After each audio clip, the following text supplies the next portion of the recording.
ሰላም እንዴት ናችሁ? ውድ ተመልካቾች አሁን የደረሰኝ መረጃ ለእናንተ ሰብስክራይብ ያደርጋችሁ ከመጨረሻው ቆዩ። እነ ጀነራል ታደሰ ወረደ ወደ አዲስ አበባ አቅንተዋል። በምን ጉዳይ ነው እነግራችኋለን። እንደዚሁም ደግሞ ቬሮኒካ አዳነ አሸናፊ ሆናለች በአፍሪካ አዋርድ። ስለሱም ሰፋ ያለ መረጃ አለን። በጋምቤላ ክልል እንደዚሁ ከፍተኛ የሆነ የተኩስ ልውውጥ አለ። መግለጫም ወጥቷል። ስለሱ የምነግራችሁ ነገር ይኖራል። እንደዚሁም ደግሞ በነጻይና እንደዚሁም በነ ክርስቲያን ታደለ በፍርድ ቤት ውሎ ላይ እና የፓርላማ አባላት ተገኝተው ክትትል አድርገዋል። ስለሱም ሰፋ ያለ መረጃ አለን። እነዚህና ሌሎች መረጃዎች ይዘናል። እስከ መጨረሻው አብራችሁን ቆዩ። በዛሬው ዕለት የትግራይ ጊዜያዊ አስተዳደር ሌተናንት ጄኔራል ታደሰ ወረደ ወደ አዲስ አበባ አቅንተዋል። ብቻቸውን አይደለም ያቀኑት ከምክትላቸውና እንደዚሁም ደግሞ ሌሎች ከፍተኛ የጊዜያዊ አስተዳደሩ ኃላፊዎች ጋር በመሆን ወደ አዲስ አበባ አቅንተዋል። አዲስ አበባም እንግዲህ ከፌዴራል መንግስቱ ጋር የተለያዩ ጉዳዮች ላይ እንደሚወያዩ የተጠበቀ ይገኛል። እንደሚታወቀው እንግዲህ ትግራይ ክልል ከፍተኛ የሆነ ውጥረት መንገሱ ይታወቃል። ህወሓትም በክልሉ ምርጫ እንደማይደረግ ማሳወቁ እንደነበር ይታወሳል ማለት ነው። ከዚህ ጋር ተያይዞ ነው እንግዲህ በምርጫ ጉዳይ እንደዚሁም ደግሞ በክልሉ በወቅታዊ ሁኔታ ላይ ከፍተኛ ውይይት ይደረጋል ተብሎ ነው ከፌዴራል መንግስቱ ጋር የሚታወቀው። በትግራይ ክልል እንግዲህ የነዳጅ እጥረት አለ፣ እንደዚሁም ደግሞ የደሞዝ ጉዳይ አለ። እነዚህና ሌሎች በርካታ ጉዳዮችን ውይይት ለማድረግ ነው ወደ አዲስ አበባ ከምክትላቸውና እንደዚሁም ደግሞ ከሌሎች ከፍተኛ ባለስልጣናት ጋር ወደ አዲስ አበባ ያቀኑት ነው የተባለው። እንግዲህ በአዲስ አበባ የምንመራቸውን ውይይትና እንደዚሁም ደግሞ ሌሎች ጉዳዮችን ከዚህ ጋር ተያይዞ የሚወጣ መረጃ ካለ ይዤላችሁ መመለስ ይሆናል። እስከዚሁ ግን ያሁን የደረሰኝ መረጃ ነበረ። ቬሮኒካ አዳነ በታንዛኒያ ዞኮማ አዋርድ ከአፍሪካ ማለት ነው ዞኮማ አዋርድ አለ። በዚህ አዋርድ ላይ እንግዲህ ማሸነፏን የተነገረው ቬሮኒካ አዳነ እንግዲህ በኢትዮጵያ የጥበብ አምባሳደር የሆነችው በባህላዊ ዘፈንና እንደዚሁም ደግሞ በዘመናዊ ዘፈን እጅግ በጎ የሆነ ታሪክ እንዳለች ይታወቃል ማለት ነው። ከዚህ ጋር ተያይዞ ነው እንግዲህ በታንዛኒያ የተዘጋጀ የሚገኘው ዞኮማ አዋርድ ላይ ማሸነፏ የተነገረው። ለደጋፊዎቿና እንደዚሁም ደግሞ ለጓደኞቿ እንኳን ደስ አላችሁ መልእክት ማስተላለፍ እንፈልጋለን። እሷም እንግዲህ መድረክ ላይ ወጥታ እንኳን ደስ አላችሁ አስተላልፋለች ማለት ነው።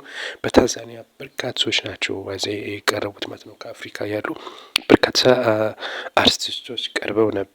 ከነዛ መካከል ነው እንግዲህ ቬሮኒካ አዳነ በጥበቡ ዘርፍ አሸናፊ የሆነችው። በዛም በመድረኩ ላይ እንግዲህ ነግሳ አምሽታለች የተባለው ቬሮኒካ አዳነ ይሄ ብቻ አይደለም ያሸነፈችው፣ በኢትዮጵያ ውስጥም እንደዚሁም ደግሞ በሌሎች በምስራቅ አፍሪካም እንደዚሁ ማሸነፏ ይታወቃል። በተለያየ ቦታ በሄደችበት ማሸነፏ እንደቀጠለ ነው የሚገኘው። አሁንም በድጋሚ ለአድናቂዎቿና ለቤተሰቦቿ እንኳን ደስ አላችሁ ማለት እንፈልጋለን። ሌሎች አዳዲስ መረጃ እንዲደርሳችሁ ሰብስክራይብ እያደረጋችሁ አብራችሁን ቆዩ። በሌላ መረጃ መለሳለሁ። መልካም ቆይታ። በጋምቤላ ክልል አሁንም ከፍተኛ የሆነ ውጥረት እንደቀጠለ ነው። ከሰሞኑ እንግዲህ መረጃውን አድርሻችሁ ነበር። በተለያዩ ሚዲያዎችም እየተሰራጨ ይገኛል። የፌዴራል መንግስቱ ግን እስካሁን ምንም አይነት ያለው ነገር የለም።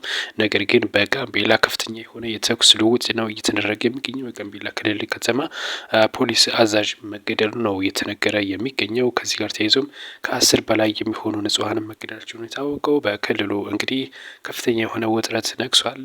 በዛሬው ዕለትም እንግዲህ ሙሉ ቀኑን በተኩስ እንደነበርና ነዋሪዎችም ከቤት መውጣት እንዳልቻሉ እንግዲህ ሲገልጹ እንደነበር ነው የተነገረ የሚገኘው። የክልሉ ሰላምና ደህንነት ኃላፊም እንደዚሁ እንግዲህ ምላሽ ሰጥተዋል ማለት ነው። ለተለያዩ ሚዲያ ጥያቄ ቀርቦላቸው ነበር። በክልሉ ግጭት እንዳለ አምነዋል። ሁለት ብሔሮች በከፍተኛ ሁኔታ እንግዲህ ግጭት ውስጥ የመግባት አዝማሚያ ይታያል። እናም ተኩስ ልውውጥ በዚህም ነበረ። የፖሊስ አዛዥ መገደሉንም ይፋ አድርገዋል። እንግዲህ የሰላምና የጸጥታ ኃላፊ ማለት ነው የክልሉ። ከዚህ ጋር በዛሬው የፍርድ ችሎት ላይ እነ ክርስቲያን ታደለ እንደዚሁም ደግሞ እነ ታዬ ደንደአ ላይ በነበረው የክስ ሂደት ላይ ማለት ነው የፓርላማ አባላትም ተገኝተው ነበረ። እነ ዶክተር ደሳለኝና እንደዚሁም አበባው ተገኝተው እንደተከታተሉ መረጃው ደርሶናል። በአቶ ታዬ ደንደአ ላይ የዋስትና መብት እንዲከበርላቸው ነበር ክርክር ሲደረግ የነበረው። በክርክሩም እንግዲህ የአቃቢ ሕጎች ዋስትና እንዳይሰጠው ሲከራከሩ ነበረ። ሌላም በተጨማሪ ደግሞ በተለያየ ሚዲያ ላይ ተጽዕኖ ፈጣሪ ስለሆነ መንግስት ላይ ከፍተኛ ጫና ያሳድራል፣ ህዝብንም ያሳምጻል በሚል ምንም አይነት ዋስትና እንዳይሰጠው ሲከራከሩ ነበረ። ጠበቃቸውም እንደዚሁ ተከራክሮ ነበረ። በዚህም እንግዲህ ለታህሳስ 22 ቀጠሮ እንደተሰጠን የተነገረው። ሌላኛው የፍርድ ውሎ ከዚህ ጋር ተይዞ እነ ክርስቲያን ታደለና ዮሐንስ ቦያለው ነበሩ። በዚህም እንግዲህ እነሱም በምስክር ዙሪያ ነበር ከፍተኛ ክርክር ሲደረግ የነበረው። በዚህም ምስክሮቹ ከመጋረጃ ጀርባ ሆነው ይመስክሩ በሚል ከፍተኛ ክርክር ሲደረግ እንደነበር ነው እንግዲህ መረጃ ደርሰን። በዚህም እንግዲህ ምክር ቤት እና እንደዚሁም የፓርላማ አባላቶች ተገኝተው እንግዲህ ጉዳዩን ሲከታተሉ እንደነበር መረጃው ደርሶናል። እስካሁን ግን ምንም አይነት ውሳኔ እንዳልተሰጠበት ነው በምስክሩ ጉዳይ ማለት ነው። እንግዲህ እነ ተከሳሾቹ እነ ክርስቲያን የሚመሰክረው ኤአይ ይሁን ምን ይሁን ስለማናቅ ፊት ለፊት መሆን አለበት ሲሉ ተከራክረዋል። እስካሁን ውሳኔ አልደረሰም። ውሳኔውን ተከታትል እናደርስላቸዋለን። የአንድ መምህር ጉዳይ ብዙዎችን እያነጋገረ ይገኛል። ይህ በምስሉ ላይ የምትመለከቱት መምህር ሶስት ልጆችንም ከብልጽግና ጋር የተያዘ ስም ያላቸው በመሆኑ ብዙዎቹ እየተነጋገሩበት ይገኛሉ። የመጀመሪያ ልጁ መደመር መንግስት የሚል ሲሆን ሁለተኛ ልጁ ደግሞ ብልጽግና ነው የሚባለው። ሶስተኛው ደግሞ ኮሪደር በመባል ነው እንግዲህ የሚታወቁት ማለት ነው። እንግዲህ እነዚህ ልጆች በሙሉ ከዚህ ካለው መንግስት ጋር የተያዙ ነው የተነገረው።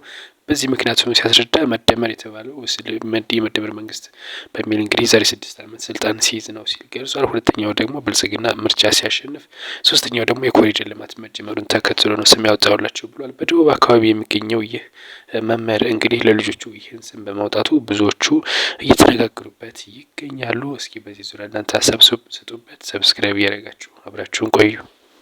በኢትዮጵያና በአልጄሪያ መካከል በፍትህ ጉዳይ ከፍተኛ ውይይት ተደርጓል የተባለው የኢትዮጵያ የፍትህ ሚኒስትር ዴኤታና እንደዚሁም ደግሞ የአልጄሪያ የፍትህ ሚኒስትር በጋራ በመሆን ውይይት አድርገዋል። ውይይቱ የተደረገው በአልጄሪያ ዋና ከተማ አልጀርስ እንደሆነ የተነገረው በሁለቱ ሀገራት መካከል ከፍተኛ የሆነ በፍትህ ስነስርዓቱ ላይ በፊት በነበረው ወደ ተሻለ ደረጃ ለማድረስ ውይይት ማድረጋቸው ነው የታወቀው። በውይይታቸውም እንግዲህ ስለ ዳኝነት ጉዳይ እንደዚሁም ደግሞ ስለ ሰብአዊ ጥሰትና እንደዚሁም ስለ ውሳኔዎች ጉዳይ ከፍተኛ በውይይታቸውም እንግዲህ በተለያዩ ጉዳዮች አብረው ለመስራት ስምምነት ያደረጉ ሲሆን አልጀርስና ኢትዮጵያ እንግዲህ ለበርካታ ሀገራት ለበርካታ ጊዜያት አብረው የመስራት ታሪክ አላቸው። አሁንም በፍትህ ዘርፍ ተጠናከረ ስራ ለመስራት በስምምነት ደርሰናል ሲል ኢትዮጵያ የፍትህ ሚኒስቴርም ይፋ አድርጓል በመረጃ ድረገጹ ላይ ማለት ነው። ከዚህ ጋር ተያይዞ ሌሎች አዳዲስ መረጃ እንደርሳችሁ ሰብስክራይብ እያደረጋችሁ አብራችሁን ቆዩ።